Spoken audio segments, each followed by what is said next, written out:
Welcome back. Kurnool జిల్లా బనగానపల్లె మండలం యాగంటి ఉమామహేశ్వర దేవస్థానంలో సంక్రాంతి పండుగ వేడుకగా జరుగుతోంది. ఉమామహేశ్వర స్వామి సంప్రదాయబద్ధంగా కొండదిగి భక్తులకు దర్శనమిచ్చారు. 4 గ్రామాల ప్రజలను స్వయంగా ఊరేగింపుగా వచ్చి తన కళ్యాణానికి స్వామివారు ఆహ్వానించారు. పాతపాడు, మీరాపురం, సాదుకొట్టం, యాగంటిపల్లె గ్రామాల్లో ఊరేగించారు. ఈ సందర్భంగా గ్రామాల్లో భక్తులు భక్తి శ్రద్ధలతో స్వామిని స్వాగతించి పూజలు నిర్వహించారు.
కర్నూలు జిల్లా బనగానపల్లె మండలం యాగంటి ఉమామహేశ్వర దేవస్థానంలో సంక్రాంతి పండుగ వేడుకగా జరుగుతోంది.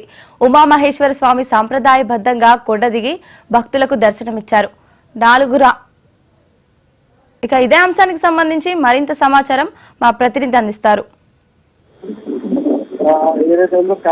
ఉమ్మడి కర్నూలు జిల్లాలో సంక్రాంతి సంబరాలు ఘనంగా జరుగుతున్నాయని చెప్పొచ్చు. ముఖ్యంగా ఏదైతే నంద్యాల జిల్లా బనగనపల్లి మండలము యాగంటి శ్రీ ఉమామహేశ్వరి పార్వేట మహాశివరాత్రి కళ్యాణోత్సవం సంబంధించి ఆహ్వానిస్తూ 4 గ్రామాలలో పార్వేట ఉత్సవ సంబరమంతా ఇంటి ఆడబిడ్డకు అడుగడుగులో స్వాగతం పలుకుతున్నారు గ్రామస్తులు. అయితే ఈ నేపథ్యంలో ఎర్రమలకొండలో పర్వత సానువుల మధ్య వెలిసిన గర్భాలయంలో నిత్యం విశేషాలంకారాలతో అభిషేకాలతో ఉమామహేశ్వర ఆలయము ఎప్పుడు భక్తులతో నిలుకుంటుంది. ఈ నేపథ్యంలో ఇవాళ ఏదైతే సంక్రాంతి పండుగ సందర్భంగా పెద్ద ఎత్తున కూడా భక్తులు రావడం జరిగింది. మరోవైపు వచ్చేసి మహాశివరాత్రి సందర్భంగా ఏదైతే ఉందో వచ్చే నెల జరిగే మహాశివరాత్రి సంబంధించి పార్వేట ఉత్సవానికి సంబంధించి వాళ్ళ భక్తుల మధ్యన భక్తుల మధ్య వచ్చేసి ఏదైతే ఉందో ఈ రోజు వచ్చేసి స్వామివారిని ఊరేగింపుగా చేయడం జరిగింది. ముఖ్యంగా చూసుకుంటే ఈ మహాశివరాత్రి జరిగే పండుగ రోజు జరిగే ఈ కళ్యాణం తిరిగించేందుకు పెద్ద ఎత్తున కూడా చుట్టుపక్కల గ్రామస్తులతో పాటు జిల్లాల నుంచి కూడా పెద్ద ఎత్తున కూడా భక్తులు అక్కడ వచ్చే అవకాశం ఉంది. ఈ నేపథ్యంలో ఇవాళ మకర సంక్రాంతి సందర్భంగా పార్వేట ఉత్సవాన్ని అయితే నిర్వహించడం జరిగింది.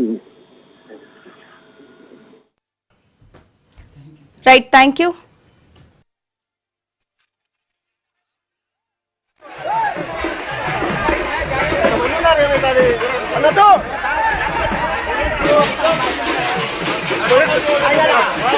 ట్రైన్